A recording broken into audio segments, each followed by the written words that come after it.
will be interesting. And you brought up competitiveness and the league and how close it is right now. I think, we're going to have to talk about definitely one of the guys who's been on the wrong side of some of that competition so far, and that's head coach of the Los Angeles Chargers, Brandon Staley. They dropped a big loss over the weekend. They lost to a very bad Houston team, 41-29.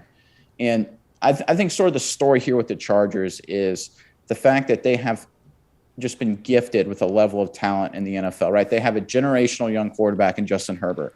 They've got a star pass rusher in Nick Bosa. They've got good, solid weapons outside of Herbert on offense. Austin Eckler's a heck of a weapon at running back, catching the ball and running the ball. They've got Mike Williams, Keenan Allen at wide receiver, Jared Cook at tight end. They drafted Derwin James at safety. They drafted Rashawn Slater at tackle. He's been a heck of a player.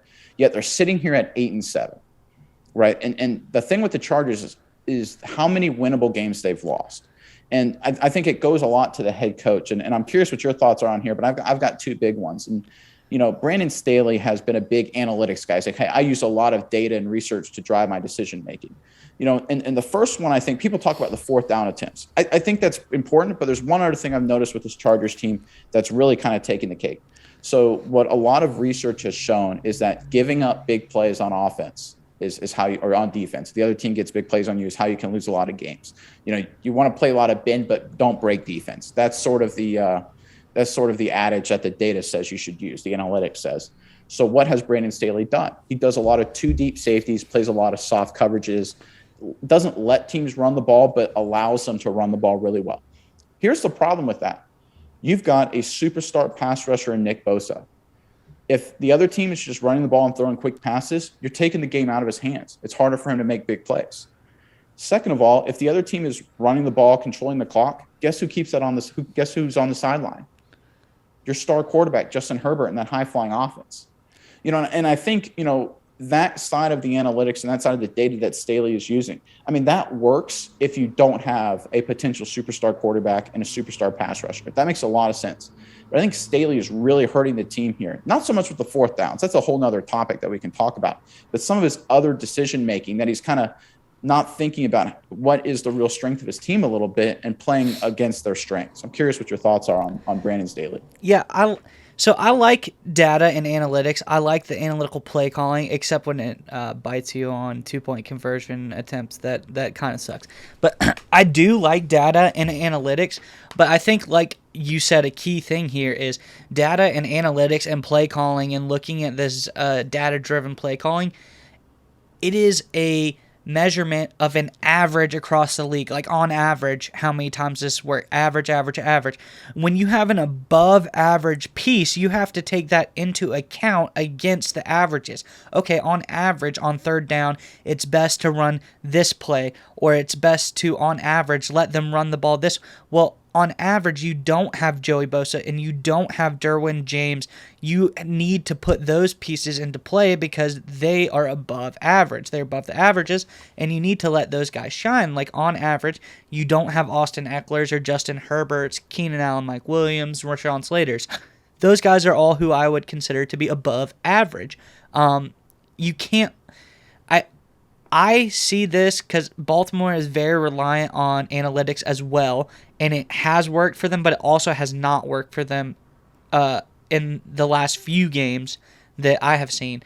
And I think analytics is a trend that on the meter, no one trusted analytics, and then someone started doing analytics, and it became successful, and then everyone trusted analytics, and we're on like an unbalanced, heavily analytics-based scale. It needs to come back towards the center, and we need to get more coaches' gut instinct in there. Like, hey, my Dak Prescott, he's gonna throw the bomb here. Let's go for it on third down here and not run to get a fourth and short.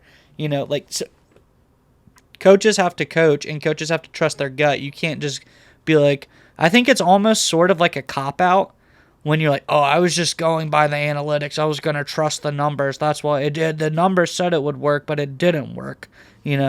That's a kind of a cop-out answer. At the end of the day, as the coach, you got to make the choices, and Brandon Staley has not been making very good choices. No, he's not. One of the things I look at for coaches is, Do you lose games you should have won, winnable games, and do you win games you should have lost? This is sort of what like Harbaugh, the Belichick's, the Andy Reids, the good coaches, right? They find a way to win games they should have lost, and they almost rarely lose games they should have won. And the Chargers are the opposite. They should have beaten Kansas City at home a few weeks ago. They lost that game, just all the failed fourth downs, and they lost that game in overtime. They lost to a bad Houston team by double digits. They had no business losing that game. No. So I think that goes back to the head coach. And you mentioned something that's very interesting. I want to circle back to a little bit here, is the fact that the analytics are an aggregate. They're an average. And if you have above average players in certain positions, that should factor into it. Brandon Staley is essentially coaching as if he has a backup quarterback, as if he has an average defensive line. If one of the reasons that, the data may show, hey, it's better to go for it on 4th and 4 or whatever, is because teams that have like Tom Brady or Patrick Mahomes or Aaron Rodgers, they may go for it more because they have better players, so they may get it more. Yeah. So that actually bumps up the average. Right. So you're not really I'm curious, right? This would be, imagine if they looked at the 4th down data, using that as an example, and removed like Aaron Rodgers. Yeah. Yeah. They removed Aaron Rodgers and Pat Mahomes and Tom Brady. What the numbers would look like. And I bet it would be just night and day, completely different. Because that's just how it works. When you take the average, like you said, there's going to be some outliers, some extremes. And if you don't account for that, like you said, and don't understand that's an average, that can really hurt your football team. And Brandon Staley, like you said, and they've got 2 big games finishing out the season. They have games against the Raiders and the Broncos. They're 8-7 right now. They're actually on the outside of the playoffs looking in. And this could be, depending, as much as we talked about Baker Mayfield disappointing that Cleveland organization, if the Los Angeles Chargers, you and I thought they were a Super Bowl contender at one point this season. Absolutely. If they miss the playoffs, this is a lot of blame that falls squarely on Brandon Staley. Yeah, these next 2 games, Raiders, Broncos, are tough divisional games and absolutely must win. The Chargers have to finish 10-7 because the Chiefs are kind of riding high right now.